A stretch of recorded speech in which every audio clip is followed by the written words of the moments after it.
रोज़ रोज़ ननंद और सास के तानों को सुनना अब वंदना की ज़िंदगी में शामिल हो चुका था। एक दिन तो हद हो गई जब उसका पति भी उस पर शक करने लगा, तो वंदना घर छोड़कर जाने लगी। उसने अपनी मम्मी से फ़ोन पर बात की और सारी बात बताई, तो उसकी मम्मी ने उसे समझाया, वंदना, रिश्तों के बीच में गलतफहमियां आ जाती हैं तो उन्हें दूर किया जाता है, ना कि रिश्तों से ही दूरियां बना ली जाती हैं।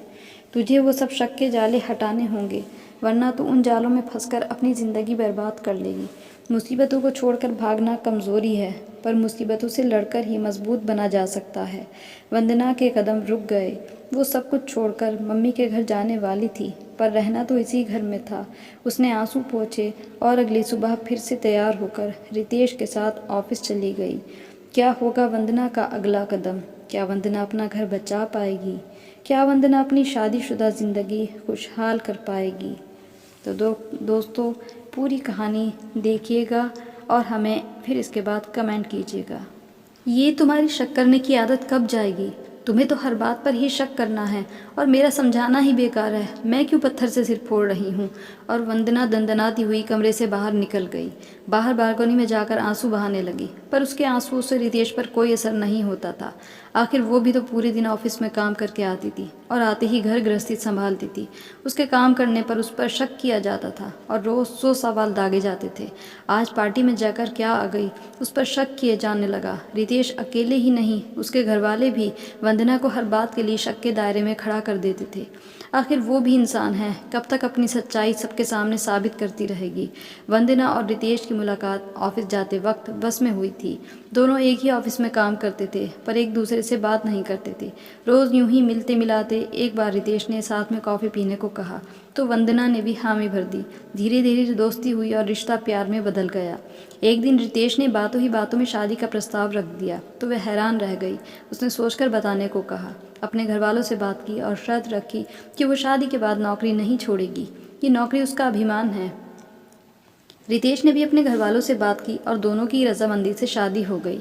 रितेश के घर में उसकी मम्मी पापा और एक छोटी बहन थी।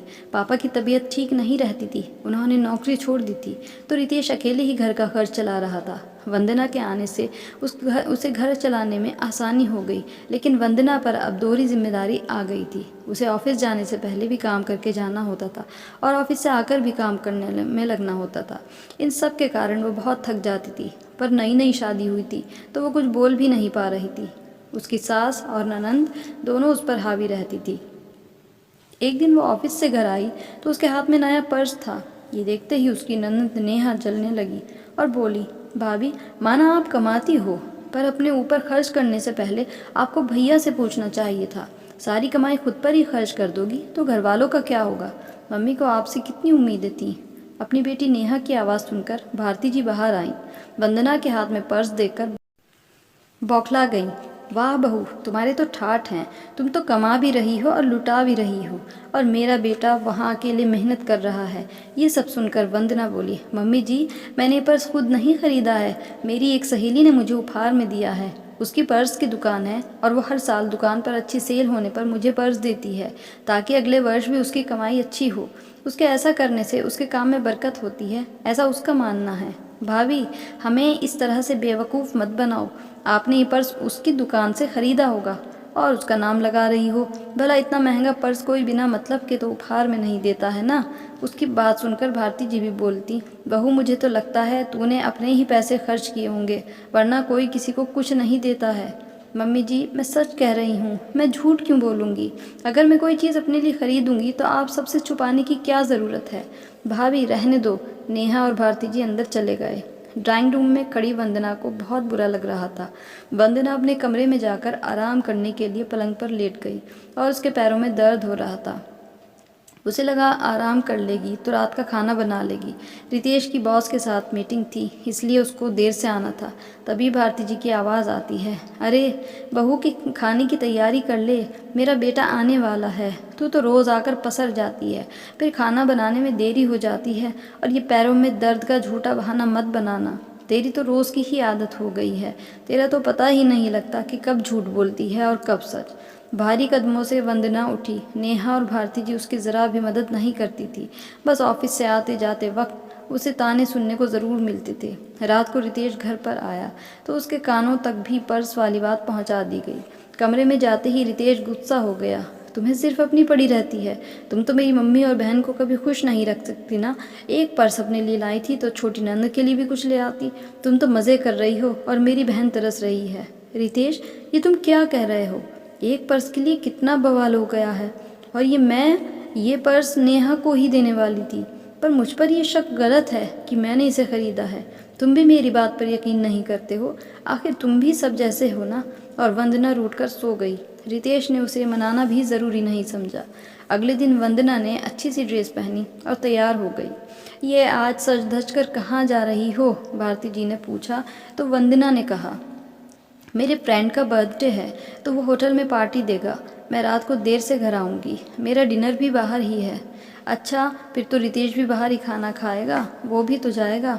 भारती जी बोली, नहीं मम्मी जी, वो मेरा फ्रेंड है, रितेश का नहीं है। वो और मैं ऑफिस के अलग अलग एरिया में काम करते हैं।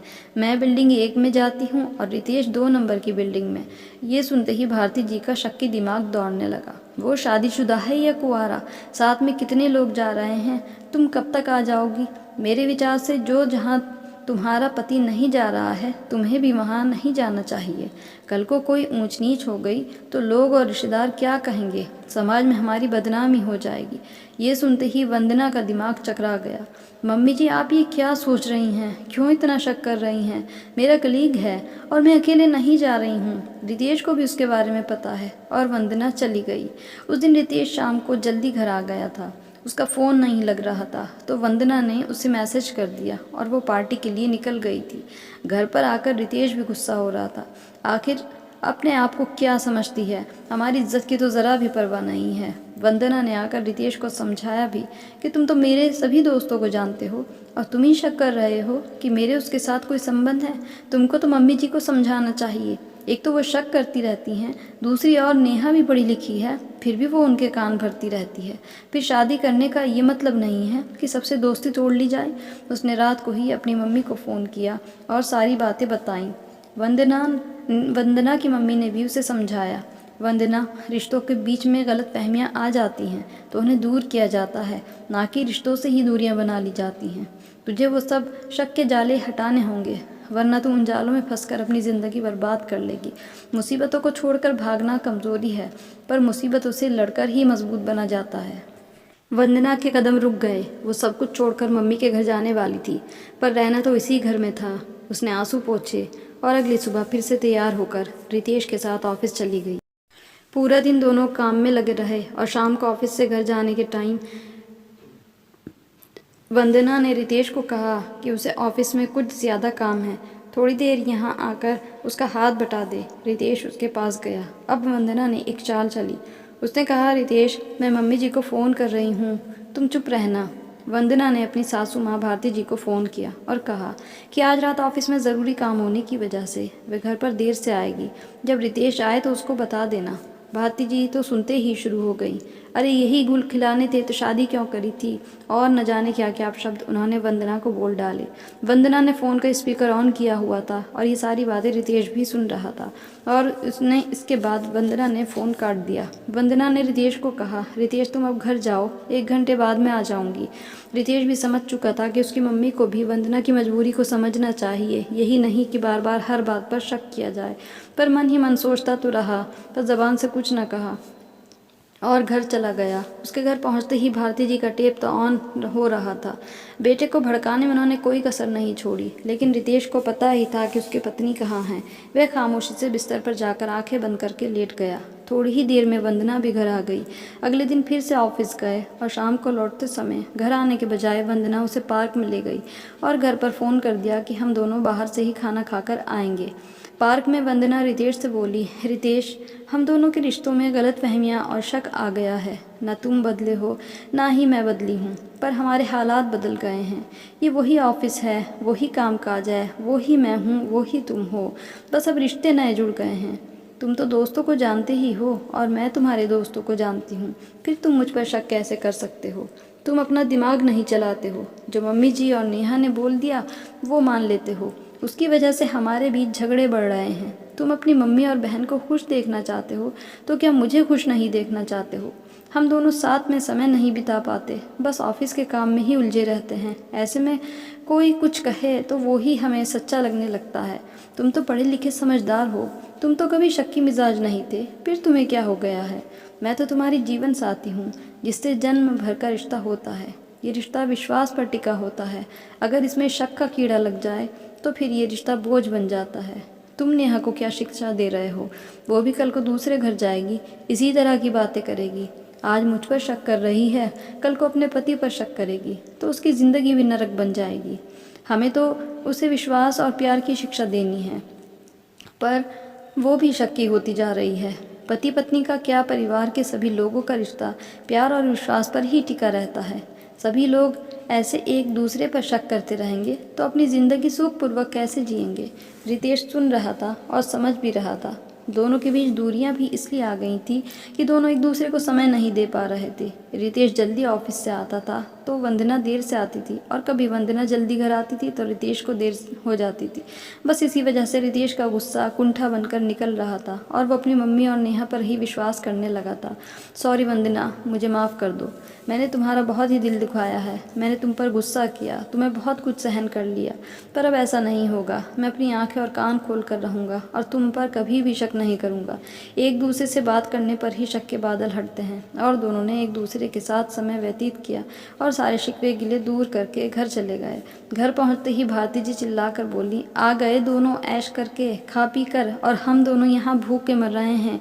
तेरी पत्नी को तो हमारी फिक्र ही नहीं है। मम्मी, क्या आपको अपनी और नेहा की फिक्र है? आप दोनों ही थीं। हम रसोई में ताला लगाकर तो नहीं गए थे, आप दोनों खाना बनाकर खा सकती थी। तभी नेहा बोली, मम्मी, भैया भाभी ज़रूर फिल्म देखने गए होंगे और हमें नहीं बताया। हम भी चले जाते तो इनका खर्चा हो जाता, बाहर होटल में खाने के पैसे अलग लगते। ये सब भाभी की चालबाजियां हैं और इनके बहकावे में आकर अब भैया भी हमसे झूठ बोल रहे हैं। अपनी बहन नेहा की बात सुनकर आज रितेश को लगा इनकी बातों में आकर बेकार ही वंदना पर शक किया। उसकी मम्मी और नेहा दोनों शक की मिजाज हैं और दोनों को पहले वंदना पर विश्वास नहीं था और ये सब मुझ पर भी शक करने लगी हैं। नेहा, तू चुप हो जा, क्या अनाप शनाप बक बक किए जा रही है? हम लोग पार्क गए थे, वहीं पर बैठकर बातें कर रहे थे। अगर ये बात वंदना तुम्हें बताती तो तुम शक करते, पर तूने तो शक के घेरे में मुझे भी ले लिया है। हद करती है, पढ़ी लिखी होकर ऐसी बात ही करती है। अपना दिमाग सही जगह इस्तेमाल कर। इस तरह का व्यवहार रहेगा तो तू अपनी ससुराल में कभी खुश नहीं रहेगी। ज़िंदगी प्यार और यकीन से चलती है, उसमें शक का दीमक लग जाए तो जीवन बोझिल हो जाता है। तभी भारती जी बोली, आज तो बहू पट्टी पढ़ा कर लाई है जो तू उसी की तरफ बोल रहा है। तुझे अपनी मम्मी और बहन झूठे लग रहे हैं। हाँ मम्मी, आप और नेहा दोनों झूठ बोल रहे हो। नेहा घर में बैठी बैठी आपके कान भरती रहती है। क्या इससे हमारी खुशियाँ देखी नहीं जाती हैं? मम्मी, बेटी को अच्छा ज्ञान दो और बहू को सम्मान दो तो आपका जीवन सुधर जाएगा और हमारा भी। आप दोनों अपना व्यवहार नहीं तो हम ज़्यादा दिनों तक साथ नहीं रह पाएंगे। अपने बेटे के मुंह से ये बात सुनकर भारती जी चुप हो गईं। उन्हें समझ आ गया कि अब उनकी और नेहा की बातों में रितेश नहीं आएगा और वंदना खुश थी। उसने मम्मी की शिक्षा से अपना जीवन फिर से संभाल लिया। दोस्तों, जीवन में प्यार और यकीन हो तो वो सुंदर बन जाता है, लेकिन शक आ जाए तो नरक बनते देर नहीं लगती।